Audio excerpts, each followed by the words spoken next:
Bien, bonjour, je me présente, je m'appelle Karine Viel.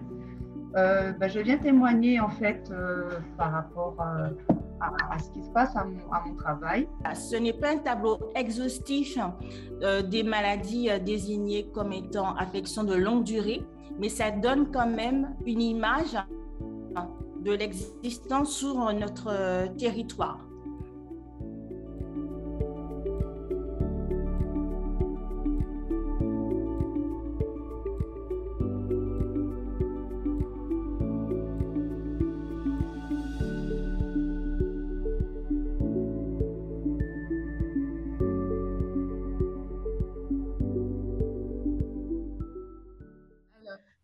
Alors, la MDPH, c'est la Maison départementale des personnes handicapées.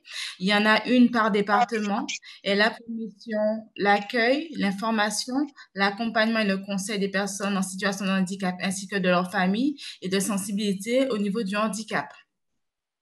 Donc, être reconnu travailleur handicapé, donc c'est avoir la RQTH, c'est être officiellement reconnu par la CDAPH, la Commission des droits et de l'autonomie des personnes handicapées, de son aptitude au travail suivant ses capacités liées au handicap. Donc, qui peut être concerné par la RQTH? Ce sont les demandeurs d'emploi, les salariés, les étudiants, ainsi que les jeunes de plus de 16 ans. Ça peut être également un jeune à partir de 15 ans qui est en apprentissage. Et en fait, on définit ces personnes comme toute personne dans la possibilité d'obtenir ou de conserver un emploi sont effectivement réduites suite à l'altération d'une ou de plusieurs fonctions, donc physiques, sensorielles, mentales ou psychiques. Et donc, vous voyez, au niveau de l'alternance aménagée, on a un certain nombre d'avantages qui peuvent être mis en place pour l'alternant en situation de handicap et aussi pour l'entreprise qui va accueillir cet alternant. Mais insister sur le fait que Cap Emploi, effectivement, en tant qu'opérateur du service public de l'emploi, a quand même une mission particulière puisque notre public est exclusivement le public en situation de handicap. Donc, les personnes présentant tout type de handicap, donc y compris des personnes présentant des handicaps invisibles. Et d'ailleurs, c'est la majorité des personnes que l'on accompagne.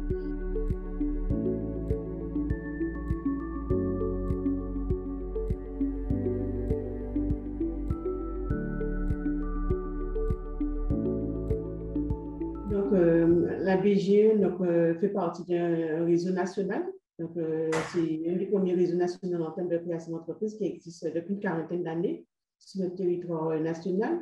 Nous, en Guadeloupe, on existe depuis 22 ans. Donc, s'agissant de la création d'entreprise, on intervient à tous les niveaux.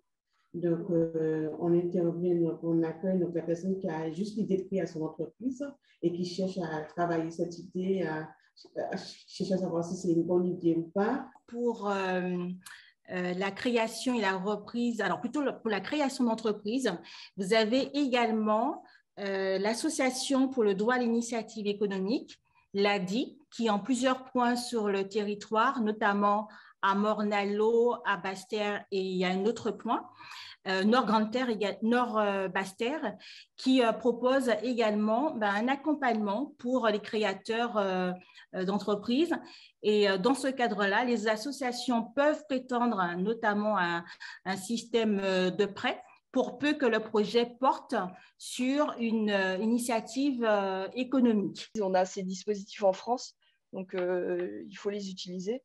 Et pas attendre derrière non plus, mais je trouve que c'est bien, ça me rassure. C'est vrai qu'on peut être angoissé, voilà, quand on a encore sa famille, ses parents, tout ça, on peut se dire bon, ils sont toujours là, mais bon, ils seront pas toujours là malheureusement, et je peux pas toujours leur demander non plus de m'aider quotidiennement, quoi. Ils m'ont déjà assez aidé quand j'étais enfant.